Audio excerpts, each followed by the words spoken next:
Hello everyone, আসসালামু আলাইকুম। কেমন আছেন সবাই? কি অবস্থা আপনাদের জন্য? আজকে আমি নতুন একটি ভিডিও নিয়ে চলে এসেছি। এখানে দেখছেন আমি এসেছি একটি স্টুডিওতে। তো কেন এসেছি সেটাই বলছি। কিছুদিন আগে, মাত্র কয়েকদিন আগে আমাদের মৌলভীবাজারে একটি এক্সিবিশন হয়েছিল, আর সেই এক্সিবিশনে আমি অংশগ্রহণ করেছিলাম। এটা হচ্ছে মৌলভীবাজারের এসআর প্লাজার দোতলায় রেস্টুরেন্টে আমি একটি স্টল বুকিং করি, এবং সেই স্টলের জন্যই আমার একটি ব্যানার প্রয়োজন, তাই অর্ডার করতে এখানে এসেছিলাম। তো দেখেন ভাইয়াকে আমি যা যা লিখতে হবে সেগুলোই বলছিলাম। পাশে আমার মেয়ে বসে আছে, পেছনে আমি এবং আমার ছোট মেয়ে। তো বন্ধুরা, সবাই আমার জন্য দোয়া করবেন, আমি যেন একটু একটু করে সামনে এগিয়ে যেতে পারি। তারপর দেখবেন আমি যে স্টল দিয়েছিলাম সেটাতে আমি কি করছি, আমার কিছু কালেকশন, ওগুলা দেখবেন। পাশাপাশি হচ্ছে অন্যান্য আপুদের কালেকশন এবং স্টলগুলো আপনাদের মাঝে আমি কিছুটা শেয়ার করার চেষ্টা করেছি।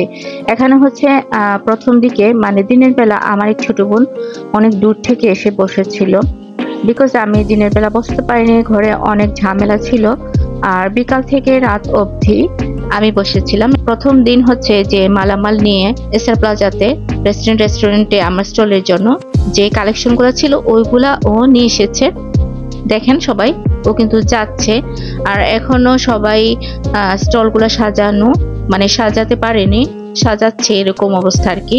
তো কিছুটা ভেতরকার পরিবেশ আপনাদের মাঝে শেয়ার করার চেষ্টা করেছি আমি। আপনারা সবাই দেখেন মন দিয়ে, আর আমার পেজটাকে অবশ্যই ফলো দিবেন আশা করছি। যারা মৌলভীবাজারে আছেন বিশেষ করে সবাই কিন্তু আমার পেজটা ফলো দিবেন, আমি তাদেরকেই বলছি। আর এখানে সাধারণত এটা উদ্যোক্তা মেলা, এখানে মৌলভীবাজারের ম্যাক্সিমাম আপুরা অংশগ্রহণ করে থাকেন। বাইরের ডিস্ট্রিক্টে আছে যেমন ঢাকা, সিলেট, বাট আমাদের মৌলভীবাজারের মেলায় এটা বলা যায়, এবং নারী উদ্যোক্তা মেলা।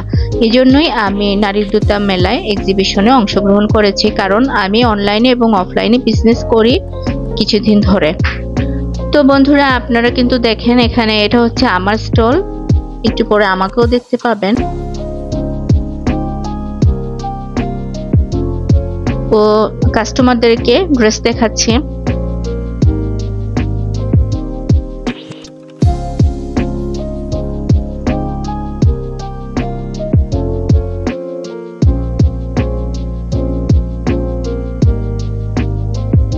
এই যে আমার ছোট মেয়ে, বড় মেয়ে কিন্তু পাশেই আছে। তো বন্ধুরা, কেমন লাগছে আপনারা অবশ্যই কমেন্ট করতে পারেন। আর ইউটিউবে তো আমার একটি চ্যানেল আছে এটা নিয়ে, এই চ্যানেলটাও আপনারা হয়তো কেউ কেউ ভিজিট করেছেন, না করে থাকেন করতে পারেন। আমার ইউটিউব চ্যানেলের নাম হচ্ছে কুয়াশার রং ফ্যাশন অ্যান্ড ব্লগ। আপনারা প্লিজ আমার চ্যানেলটাতে একটু ভিজিট করে আসবেন, যাদের ভালো লাগে লাইক কমেন্ট করবেন, আর পেজটাতে ফলো দিবেন অবশ্যই আশা করছি। যেহেতু আমি আপনাদের মৌলভীবাজার মানে এই মৌলভীবাজার শহরের একজন বাসিন্দা, আমি এই শহরেই বাস করি, এখানেই আমার জন্মস্থান, সবকিছু। আমার পাশে যে স্টলার আপুরা আছেন তাদের কিছু কালেকশন আমি দেখিয়েছি। আর এই যে আমি বসে আছি, দেখছেন আমি হাসছি, কে যেন আমাকে হাসাচ্ছিল। অনেক কাস্টমাররা আমাকে অনেক ভালোবেসেছে, অনেক ছোট ছোট বোনেরা, আমার থেকে বয়সে বড় আপুরা, ভাবিরা, অনেকে আমাকে অনেক বেশি পছন্দ করেছে। তো ওনাদের ভালোবাসা পেয়ে আমি আসলে মন মুগ্ধকর একটা পরিস্থিতিতে ছিলাম। আমার অনেক বেশি ভালো লেগেছিল, আমি জানতাম না যে আমাকে কেউ এত ভালোবাসতে পারে। বাইরের যাদেরকে আমি চিনি না সবার থেকে আমাকে অনেক বেশি পছন্দ করেছে অনেক আপুরা। আমার এটাই অবাক লেগেছে যে সবাই বলেছে আমার ব্যবহার অনেক ভালো, অনেক পছন্দ করেছে, যেটা সচরাচর অনেককে হয়তো বলে না। আমাকে বলেছে আপুরা আমার ব্যবহারটা ভালো, আমি অনেক সুন্দর করে কথা বলি বা স্যাক্রিফাইস করি, এরকম আর কি। তো আমার এটা পাওয়া অনেক বড় পাওয়া। এই যে বন্ধুরা, আমি এখানে যে ঘড়ি পরে আছি এটা হচ্ছে আমি, আর পাশে ওই যে দেখছেন ওটা কিন্তু আমার ছোট বোন। এখানে 2-3 দিনের ভিডিও কিন্তু আমি আপনাদেরকে একসাথে এড করে দেখিয়েছি। আমি ড্রেস দেখাচ্ছিলাম আমার কাস্টমার আপুদেরকে। তো মোটামুটি মাশাআল্লাহ অনেক ভালো রেসপন্স পেয়েছি আপুদের থেকে, ভাবিদের থেকে, ছোট বোনদের থেকে। আমার জন্য দোয়া করবেন। আমার অনেক বড় স্বপ্ন আছে, আমি ভবিষ্যতে অনেক কিছু করার, বিশেষ করে আমি নিজে একটি শোরুম খুলতে যাচ্ছি। আমার ইচ্ছা আছে বাদ বাকি হচ্ছে আমাদের সৃষ্টিকর্তা যদি আমাকে হুকুম করেন তাহলেই আমি এই অসম্ভব কাজকে কোনো একদিন হয়তো সম্ভব করতে পারবো। আর আপনারা যদি আমার জন্য দোয়া করেন, প্লিজ আমাকে এভাবে একটু সাপোর্ট করে যাবেন।